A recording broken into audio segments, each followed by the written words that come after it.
Hello! Another day, another mini vlog. For today's video, samahan nyo lang ako sa ating pag-uwi ng Pilipinas. Dahil sa wakas, nakabakasyon na rin tayo. After 3 months, simula nang hindi tayo nakauwi. Samahan nyo lang ako sa aking a day in my life as an international flight attendant, living and based in Doha, Qatar.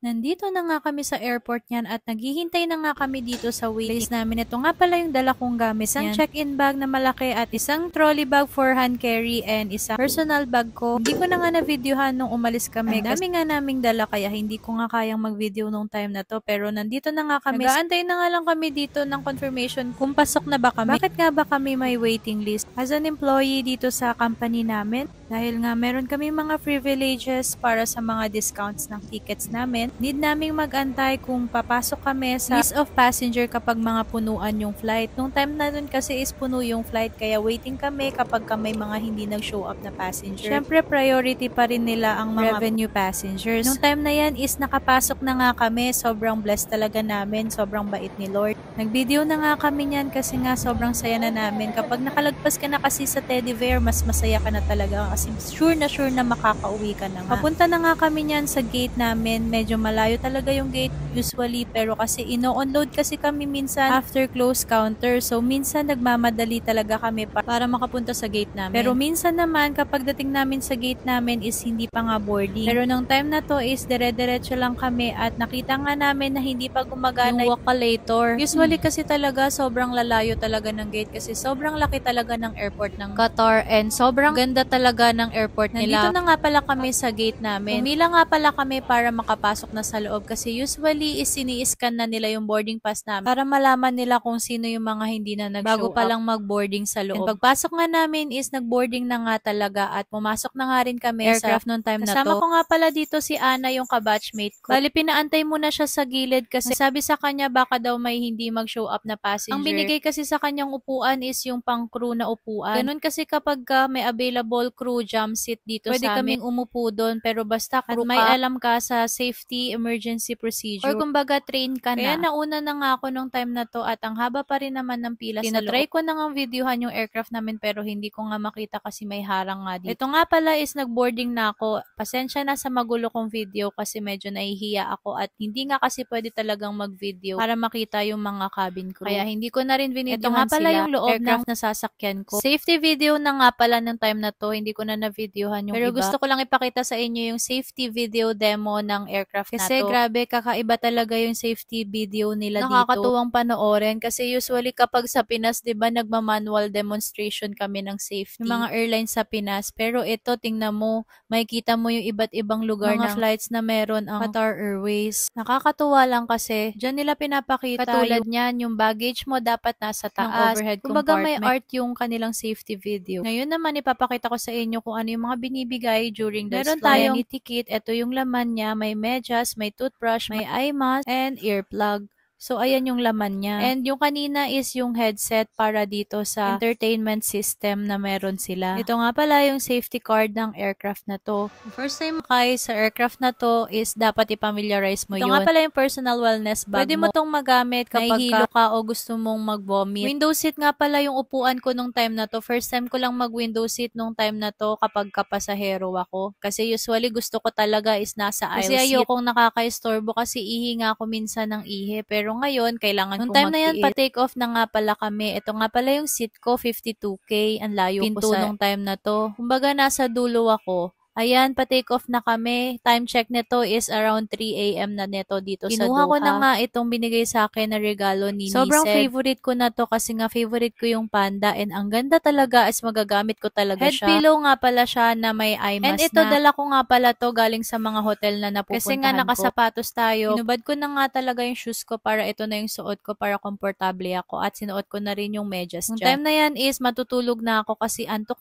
na talaga ako. Galing pa kasi akong flight niyan niyan, wala pa talaga akong tulog niyan. Kumbaga, dumiretso na ako para makauwi talaga ako sa Pinas. Kasi kami, sayang yung isang araw na hindi kami makakauwi kung hindi pa namin yun iuwi. Kaya minsan, after the flight, diretso kami talaga para makauwi na. Nagising nga ako at nakita ko tong sunrise. Sobrang ganda talaga kapag ka ito yung view mo. Sanay naman na ako sa view na ganito kasi for the last 6 years na ito yung aking working station. Ito nga yung lagi kong nakikita. Pero hanggang ngayon, na-amaze pa rin talaga ako. Grabe, gumawa si Lord, no? Ang ganda ng creations niya talaga. Sobrang blessed talaga natin. Nagising na nga ako niyan kasi nga nagbigay na sila ng food niyan at hindi ko na nga na-videohan yung kinain ko. Pero ayun, naubos ko naman siya. Natulog na nga ulit ako niya kasi antok pa rin talaga ako. At nakita ko nga pagising ko ulit is umagang-umaga na nga talaga at kitang-kita mo na talaga yung sunrise. Tingnan nyo naman, ang ganda talaga ng effect sa sunrise. Kaya ayan, naganda-gandahan nga tayo niyan. Kidding aside, pero ayun nga, nagising na talaga tayo niyan kasi 3 hours nga bago mag-landing nagbibigay na nga ulit sila ng pagkain niyan. Bali, 2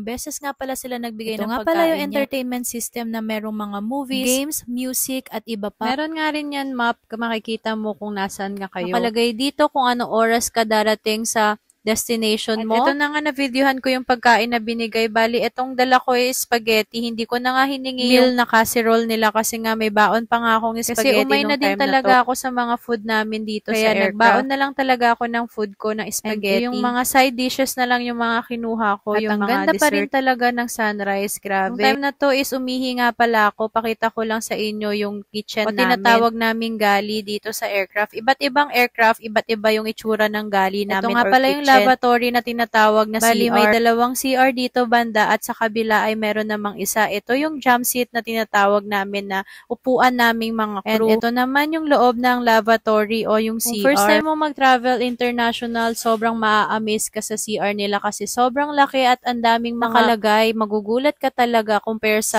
sinasakyan natin sa Pilipinas. Kasi nga, ito nga 5-star airline to, kaya sobrang dami nilang nilalagay. At sobrang ganda din naman talaga ng CR nila. Papakita ko nga pala sa inyo kung ano yung meron dito. Ito nga bawal pala maglagay dyan ng dahil no smoking nga tayo dito ito sa aircraft. Ito yung pang lock and unlock ng door at ipupul mo lang yan kung lalabas ka na. So, ganun gamitin ang pinto ng CR nila dito. Pagbalik ko nga ng seat ko is ito yung nakita ko. Sobrang na-amaze talaga ako ngayon sa mga nakikita ko kapag nakakakita ko ng mga gantong view. Tinignan ko nga kung nasan na kami kaso hindi ko nga mabasa, naka-Arabic style. At ito nga yung nakita ko, grabe, ang ganda ng mountains.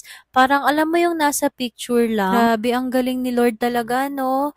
Ibang klase siya gumawa ng mundo. Alam mo yung hindi mo akalain na magagawa niya to, pero kasi si Lord kasi yun si God. Kung tayo nga na-amaze ako sa mga tao na ginawa niya, what more pa kaya dito sa buong mundo. May nakita nga akong isla na to, hindi ko alam kung ano to, at meron nga sa kabila, pinakamaliit na isla. Parang hugis ng Philippine kaya binidyohan ko. Hindi ko alam kung saan pero na to. Pero ang ganda, grabe. Malapit na pala kami nito kasi nakita ko mga 1 hour na lang bago mag-landing at ito na nga, nakita ko na nga yung mga bubong, malapit na talaga tayo at ito na nga, ispa-landing na nga kami. Malalaman mo talaga kapag nasa Manila ka na kapag marami na nga bubong nakikita mo. At binidyohan ko na nga lang yung pag-landing namin at sobrang nakakatuwa kasi makakauwi na naman talaga landing ako. Na nga at nakapark na nga kami. Hindi ko na nga na-videohan paglabas kasi nga nahihiya nga ako. Nandito na nga kami sa immigration. Sa e-gates na nga kami pumila kasi nakita namin konti lang yung pila. Nagulat nga kami is nasa labas na yung mga bagahe namin. Sobrang tagal pala namin nagantay sa e-gate sa kasi usually matagal lumabas yung mga bagahe namin. At ito na nga, inaantay ko na nga sila para magsundo sa amin. Bali, naghiwalay na nga kami ni Ana niyan kasi may sundo na rin siya. Inaantay ko nga pala dyan si Love at si Mali kasi sabi ko sa kanya dalahin niya si Mali kasi miss na miss ko na nga. Nakita ko nga yung mga crew dito is papunta na sila sa bus nila para pumunta at ayan sa hotel. Na nga si Love, dumating na nga sila with Mali. And sobrang tuwan-tuwa si Mali. Gusto nang bumaba ng time na to. Miss ko talaga yung baby ko. Parang talaga siyang teddy bear. Ang cute-cute talaga ng baby. Si Mali nga pala siya yung baby namin. 10 months na nga pala to si Mali sa amin. Malapit na siyang mag-birthday sa April. Pag uwi ko na lang isa-celebrate namin yung pinaka-birthday niya pero baka maging post-birthday na lang. At ayun na nga, hindi na nga siya mapakali. Gusto na nga pumunta kay mami niya. At ayan na nga, tuwan-tuwa na talaga si mami niya. Grabing miss na miss ko rin talaga yung baby ko kasi sa camera ko lang talaga siya nakikita. At natutuwa naman ako kasi kilala niya pa rin yung boses ko. Nakita mo naman yung itsura niya, nakasmile siya, tuwan-tuwa. Nangigilan ko na nga siya dyan kasi nga sobrang na-miss ko talaga siya. Ang cute talaga ng baby kong to. Toy poodle nga pala tong baby kong to. At hinag ko na nga si Love at kinis dahil miss na miss ko na rin naman talaga siya. Miss na miss ko na silang dalawa. Thank you sa pagsundo, Love. Nakakatuwa lang kasi pag may nagsusundo sa'yo sa airport, dito ka rin magiging masaya pero pag uuwi ka na rin is magiging malungkot din dito. Nag-book na nga kami ng Grab nito kasi hindi kami pwedeng pumasok sa airport niyan kasi nga may aso kami. Kaya sa bahay na lang kami kumain nung time. Ayun lang, bye!